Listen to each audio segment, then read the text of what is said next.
This is Black Views, bringing you the Black News.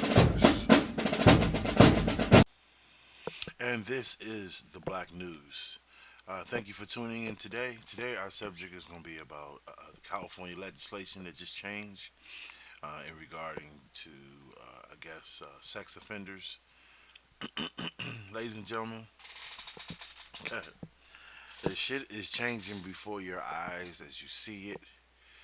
What they like to do is when they make changes, they like to make little subtle changes. It's almost like a thief who's stealing out of his mother's purse. He sees plenty of dollars, so he'll take a few dollars, so that maybe there's confusion, or the person forgot they had this many dollars. I thought I had 12. I only got 10. Oh well. Well, this is what they do with your laws and your legislations. The same way they alter them slightly. So, oh, it's just not this. No, it's just something that's at discretion of the judge.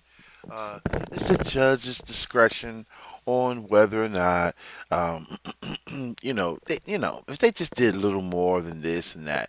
No, the paperwork actually reads that um, the penalty is different for those that penetrate anally and orally rather than vaginally.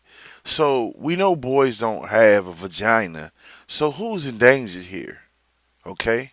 Not to mention the state senator that wrote this legislation is openly gay. Okay? He's a Democrat. All right? and who is he protecting? He wants to put in law so that the judge can make a discretion on whether or not to make this person register as a sex offender, even though they have violated a minor. So you see, they try to make sense of the little things that don't make sense, and then they change big things, and then before you know it, hey, we're out here having sex with little kids now. I mean, this is where it's going. I mean, you can look it up, you can read it yourself, and you can listen to the videos. You know, as to how they try to make this sound make sense. You know, or the 10-year gap. I mean, it's just filthy, and I feel like as a people, especially those people in California, I don't understand how it passed. It passed, and the governor signed it. There's no marching. I don't see any people. You know, well, I'm not going to say I don't see any people upset because people are upset about it. And people are having something to say about this. But I just find it ironic how these people that voted yay to this bill should have a job next cycle. I mean, this is an opportunity for California to really make a difference. Like, look at the laws they're passing, bro. Like, I mean, we talking about kids. We ain't even talking about adults. We talking about kids. Discretion my ass. I mean, you shouldn't be messing with a minor. Period. But then they try to make it sound like no, no, no. We're talking about if a 17-year-old was having sex with an 18-year-old, or a 16-year-old with an 18-year-old, or sometimes they go 1 year up and nah, man. Listen, any a judge already has discretion, and any proper judge can see and should be able to see a 17-year-old and an 18-year-old being together based on the evidence and the mental capacity of each, he should be able to render a reasonable decision. I believe that. In fact, if that was the actual law, if they specifically said that, hey, we don't want like an 18-year-old going to prison because he had sex with a 17-year-old. But they're not saying that. They're not pointing those issues out in particular. Okay. They're talking about voluntary. Okay, well, he didn't really have sex with them. They put the penis in the anus, or they put the penis in the mouth, so they didn't really have sex. So therefore, it shouldn't be rendered the same judgment. Like, man, listen, this is some dangerous shit right here. Um, this is very, very dangerous Because if they can change the law like that, and people, still play football on Sundays, and nobody's like not even blinking an eye at this shit, bro. Like, I mean, more is coming. That's all I can say. More is coming. And I have a couple snapshots of Mr. Wiener here, so you know exactly who I'm talking about. You know, when I look at his background, just doing a little research, like we always and we should do with potential candidates and incumbents. I mean, he's in the lifestyle, and you know, I mean, think about it. He's in the lifestyle. Okay, he's LGBTQ, and he's writing the legislation to give consensual lighter sentences or discretional lighter sentences for people that are having sex with minors. So I'm just saying hypothetically, let's say the judge was also LGBTQ and he's sympathizing for this. Okay, so now we see there's an avenue now. Okay, where okay, hey, the judge he could sympathize for it, right? I mean, I don't know. I'm just simply saying, like, what if he sympathizes for this based on his discretion?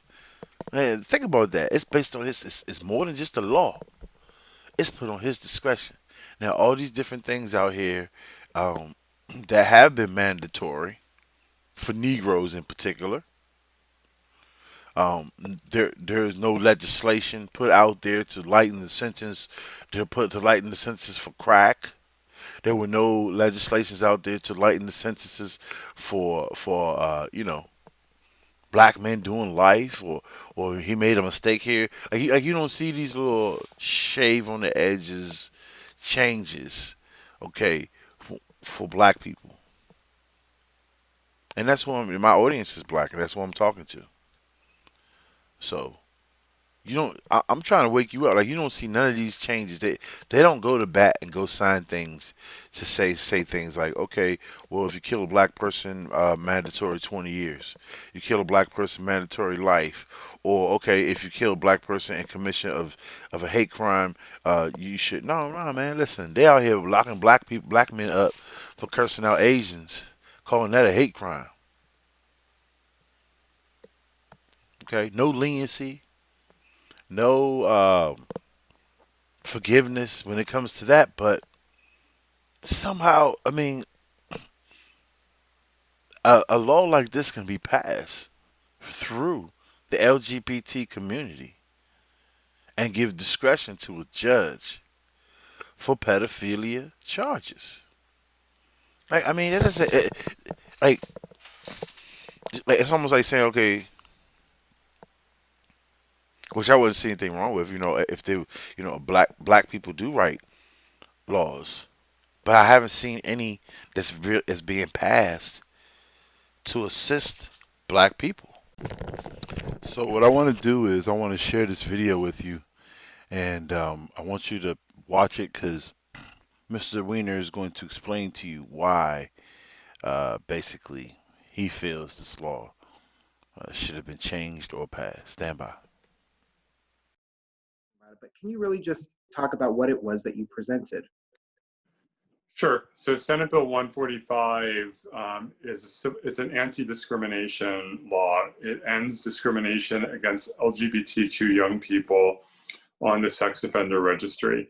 It is a law or a bill that is supported by law enforcement. Both the district attorneys and the police chiefs support this bill. The rape crisis centers support this bill. And Children Now, which is a children's advocacy organization, supports the bill, as well as LGBTQ civil rights organizations. Right now, there are situations where you have basically teenagers and college-age kids who are having sex, and straight kids do not have to go on the registry, the sex offender registry, but gay kids have to go on the sex offender registry. The judge has discretion to look at the facts of the case and decide whether or not to put a straight kid on the registry. But for gay kids, the judge must put the person on the registry. And this can create some really horrific situations. So if you have a situation where a 19-year-old has a 17-year-old girlfriend and they have sex, that is statutory rape. But the law right now says that the judge does not have to put that 19-year-old boy on the sex offender registry because of the kind of sex that they were having. But if it's a 19-year-old boy having sex with his 17-year-old boyfriend, the judge must put that 19-year-old onto the sex offender registry, even if it was completely consensual, even if they were boyfriends, even if there was nothing coercive or predatory about it.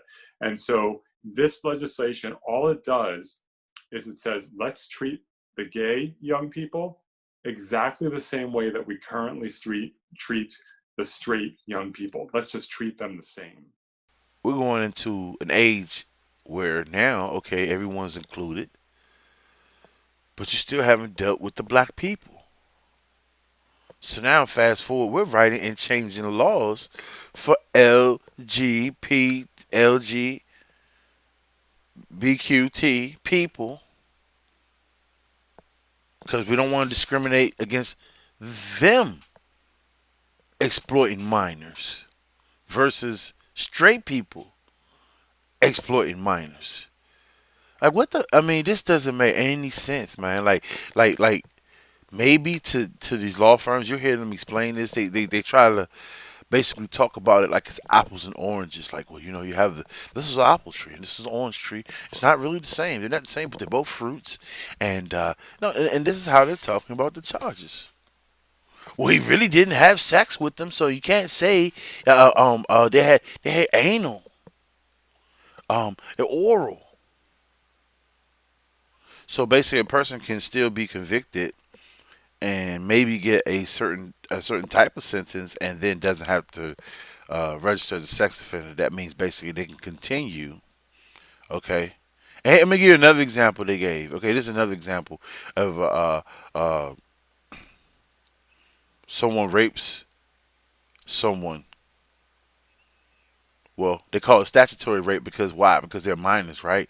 Okay, so they have sex with them, but then if they get registered as a sex offender, then they won't be able to get a job to take care of the kids. So we have to leave it at the discretion of the judge to not let them be. Well, if you have a child, then it wouldn't be LGBTQ, would it? It wouldn't be homosexual activity or LGBTQ.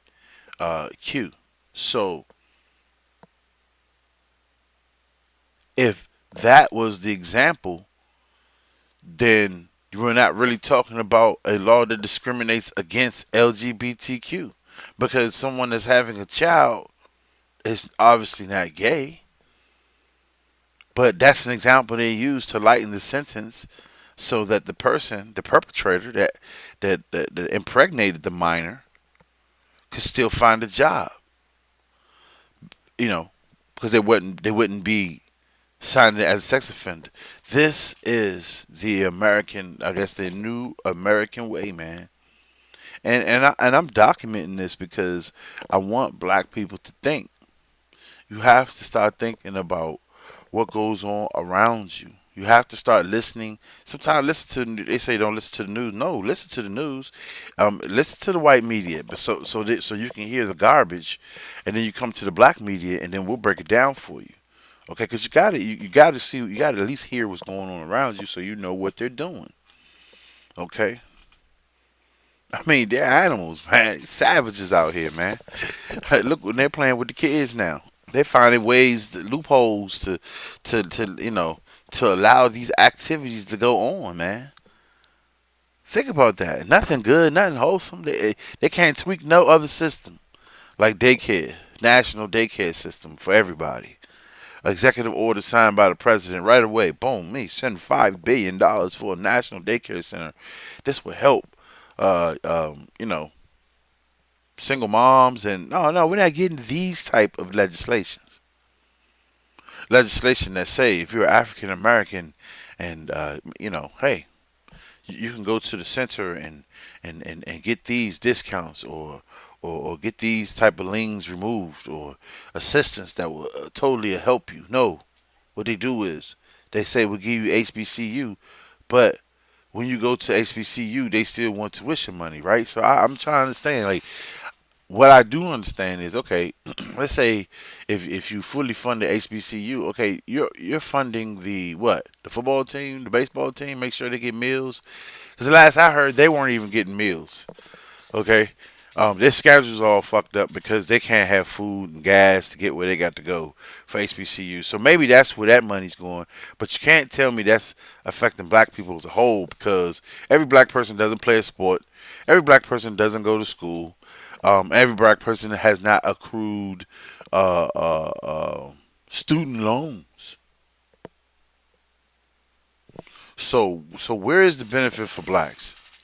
And once again, this subject was not so much about that, but it all comes together because I'm trying to show you how they make changes that suits them, even the most diabolical changes.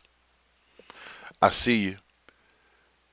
Hey, give somebody a call in California and tell them to make these changes. Once again, this is the Black Views bringing you the Black News. You have a great day. This is Black Views, bringing you the Black News.